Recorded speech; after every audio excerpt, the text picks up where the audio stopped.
हरे Krishna class 8।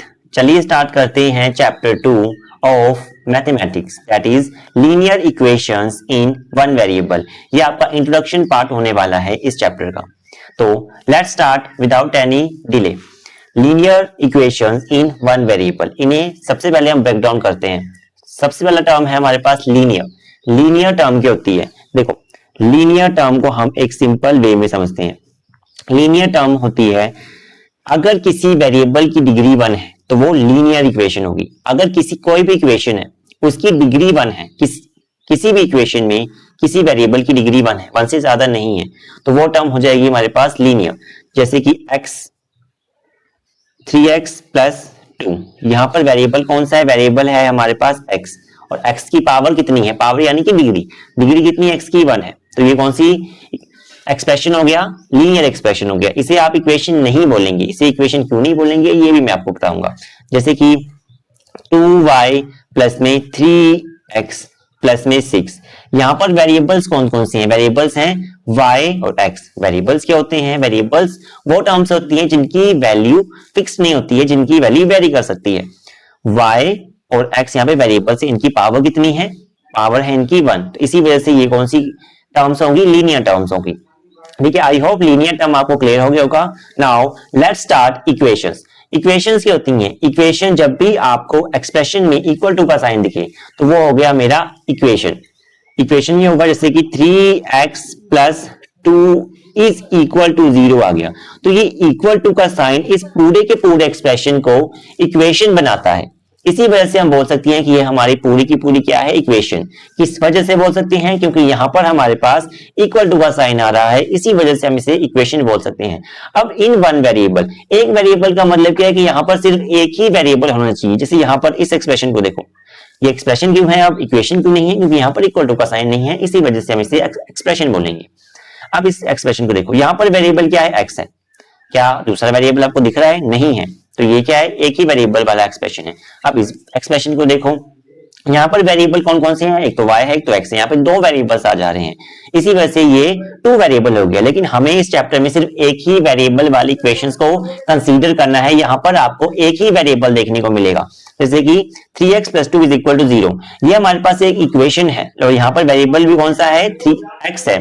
इसी वजह से एक ही वेरिएबल है, इसी वजह से हम इसे बोल सकते हैं कि ये कौन सा है?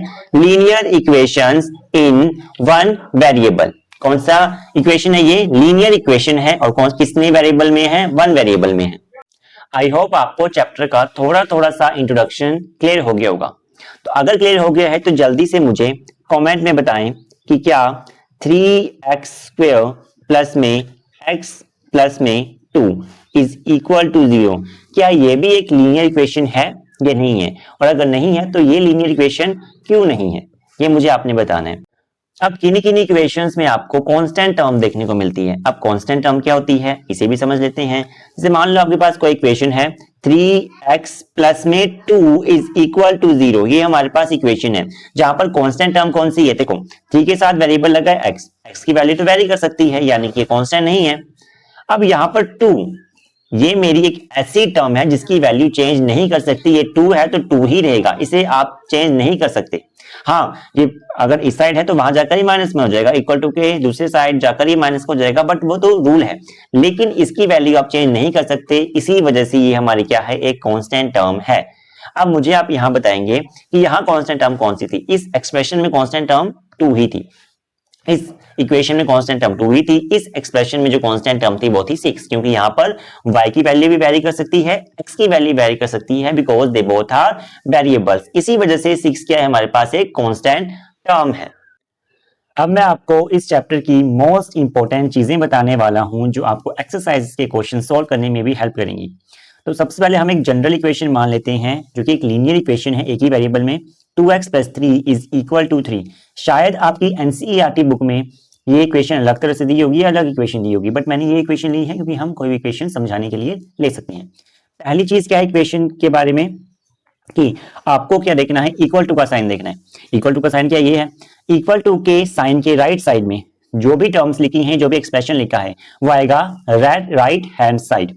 अगेन इक्वल टू के साइन के राइट साइड में जो भी टर्म्स लिखी हैं वो है right hand side, and also equal to के साइन के लेफ्ट साइड जो चीजें लिखी हुई हैं वो आएंगी लेफ्ट हैंड साइड। तो यहाँ पर राइट हैंड साइड क्या आ गया, वो आ गया मेरे पास 3, और लेफ्ट हैंड साइड क्या आ गया, वो आ गया 2x प्लस का 3।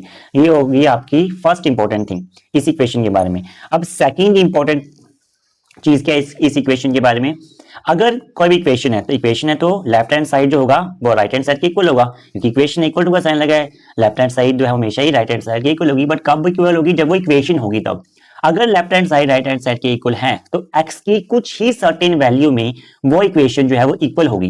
क्या बोला मैंने, अगर left hand side right hand side के इक्वल है तो x की कुछ ही सर्टेन वैल्यू में वो इक्वेशन जो है मेरी वो इक्वल होगी, और उस सर्टेन वैल्यू को हम क्या कहते हैं, सॉल्यूशन ऑफ द इक्वेशन। उस सर्टेन वैल्यू को हम बोलते हैं solution of the equation. Again x की कुछ ही सर्टेन वैल्यू में मेरा लेफ्ट हैंड साइड जो होगा वो राइट हैंड साइड के इक्वल होगा, उस सर्टेन वैल्यू को हम बोलेंगे सॉल्यूशन ऑफ द इक्वेशन, जो कि हम फाइंड करेंगे। अब सी है कि कैसे solution of the equation find करते हैं। थर्ड स्टेप क्या होगा, ये थर्ड इंपॉर्टेंट थिंग क्या है इस इक्वेशन के बारे में, कैसे इसका सॉल्यूशन फाइंड करते हैं। तो इक्वेशन क्या है, 2x प्लस का 3 इज इक्वल टू 3। सबसे पहले क्या करेंगे, कांस्टेंट टर्म को एक साइड कर देंगे। कांस्टेंट टर्म क्या 3 है, यहाँ पर भी 3 है, तो 2x इज इक्वल टू, ये 3 यहाँ का ऑलरेडी लिख दिया। अब ये 3 यहाँ पर प्लस का है तो वहां जाकर माइनस का हो जाएगा, and 2x is equal to 3 minus 3 0। अब यहाँ पर ध्यान से देखो, मोस्ट स्टूडेंट्स यहाँ पर गलती करते हैं कि 2 यहाँ पर प्लस में नहीं है, 2 यहाँ पर मल्टीप्लाई में है। अगर 2 प्लस में होता तो यहाँ पर इस तरह से लिखा जाता 2 प्लस में x इज इक्वल टू 0, तब यहाँ पर बोल सकते थे हम कि 2 प्लस में x है तो 2 प्लस में है, लेकिन यहाँ पर 2x है। 2x कैसे आया होगा, 2 मल्टीप्लाई x करके, तो 2 क्या है यहाँ पर मेरा मल्टीप्लाई में है। अगर 2 मेरा मल्टीप्लाई में है तो वहां जाकर क्या हो जाएगा, डिवाइड में हो जाएगा। तो x इज इक्वल टू 0/2, हमें x की वैल्यू निकालनी है नहीं, क्योंकि वेरिएबल है। 0/2 तो क्या आ गया, 0 आ गया। तो यानी कि x जब मेरा 0 होगा तब ही मेरी ये जो इक्वेशन है, कौन सी equation, 2x plus 3 is equal to 3, वो मेरी इक्वल होगी। ठीक है, x जब मेरा 0 होगा तभी ये वाली जो इक्वेशन है मेरी 2x प्लस में 3 इज इक्वल टू 3 वो मेरी इक्वल होगी। आई होप ये तीनों की तीनों चीजें आपको क्लियर होंगी। Let's start the next topic. अगला टॉपिक है हमारे पास solving equations having the variable on both sides. हमें ऐसी इक्वेशन सॉल्व करनी है जहां पर वेरिएबल दोनों साइड हो। अब आप ध्यान से, अगर आपने एक चीज ऑब्जर्व की होगी तो पिछली इक्वेशन पे हमारे पास जो वेरिएबल था वो एक ही साइड था, तो उसमें हमने जल्दी से इक्वेशन को सॉल्व कर दिया था। कैसे किया था, कांस्टेंट टर्म को एक साइड लेके गए थे एंड देन हमने इक्वेशन सॉल्व कर लिया था और सॉल्यूशन मिल गया था। बट क्या अगर आपके पास वेरिएबल दोनों साइड हो तब किसे सॉल्व करेंगे, वही हम इस टॉपिक में सीखेंगे, और ये टॉपिक आपके फर्स्ट एक्सरसाइज में भी काम आएगा और वेरी वेरी इंपॉर्टेंट टॉपिक है। तो देखो, जब वेरिएबल दोनों साइड हो, अब यहाँ पे वेरिएबल क्या है, यहाँ पे वेरिएबल है x, दोनों साइड है, यहाँ पर भी है, लेफ्ट हैंड साइड में भी है और राइट हैंड साइड में भी, दोनों साइड है। तो यहाँ पर करेंगे क्या, हम क्या करेंगे, वेरिएबल वाली टर्म्स एक साइड कर देंगे और कांस्टेंट टर्म्स एक साइड कर देंगे। अब यहाँ पर कांस्टेंट टर्म्स कौन सी हैं, कांस्टेंट टर्म है माइनस का 3, यस माइनस का 3 एंड प्लस का 2, यहाँ पे कांस्टेंट टर्म्स हैं। वेरिएबल टर्म्स कौन सी हैं, 2x और 2 यहाँ पर वेरिएबल टर्म्स हैं, इन्हें एक साइड कर देते हैं। तो देखो 2x ऐसे रहने देंगे, x को हम वहां ले जाएंगे। अब x यहाँ पर कैसा है, प्लस का है, वहां जाकर माइनस का हो जाएगा, तो माइनस का x हो गया इज इक्वल टू 2 हम एज इट इज लिख देंगे। 3 यहाँ पर माइनस का है, वहां जाकर प्लस का हो जाएगा, तो 2 प्लस 3, 2x माइनस का x क्या आ गया, x आ गया, क्योंकि यहाँ पर 2x थे। यहाँ पर अगर x के साथ कोई भी टर्म नहीं लिखी है तो हम उसे 1 कंसीडर करते हैं, उसका कोएफिशिएंट क्या होता है, 1 होते हैं। तो यहाँ पर क्या आ गया, x आ गया इज इक्वल टू 5 आ गया, x के आंसर क्या आ गया, 5 आ गया। तो यहाँ पर x की वैल्यू क्या आ गई, 5 आ गई। सेम एक दूसरी इक्वेशन देखते हैं। अगली इक्वेशन थोड़ी सी कॉम्प्लिकेटेड है, उसे सॉल्व करते हैं। क्या इक्वेशन है, 5x is plus 7/2 is equal to 3/2x minus का 14। यहाँ पर वेरिएबल टर्म्स कौन सी हैं, 5x है और 3/2x है। कौन सी वेरिएबल टर्म्स कैसे पहचानेंगे, जिनके साथ x लगाओ, वेरिएबल लगाओ, वो वेरिएबल टर्म्स हो जाएंगी। कांस्टेंट टर्म्स कौन सी हैं, 7/2 माइनस का 14 कांस्टेंट टर्म्स है। अब सेम जैसे हमने पिछली इक्वेशन सॉल्व की थी वैसे इस इक्वेशन को सॉल्व करेंगे। वेरिएबल टर्म्स एक साइड, कांस्टेंट टर्म्स एक साइड। तो वेरिएबल टर्म्स हम इस साइड ले जाते हैं, कांस्टेंट टर्म्स हम उस साइड ले जाते हैं। तो 5x इधर रहने देंगे और माइनस का 3/2x हो जाएगा। क्यों हो जाएगा माइनस का, क्योंकि यहाँ पर प्लस का था, वहां जाकर माइनस का हो जाएगा। इज इक्वल टू माइनस का 14 एज इट इज प्लस का 7/2 है, वहां जाकर माइनस का 7/2 हो जाएगा। Is it clear? अब नेक्स्ट स्टेप में क्या होगा, एलसीएम लेंगे। अब यहाँ पे ध्यान से देखेंगे, 5 को हम फ्रैक्शन में लिखेंगे तो 5/1 लिख सकते हैं, और 2 और 1 का एलसीएम क्या होता है, 2 ही होता है।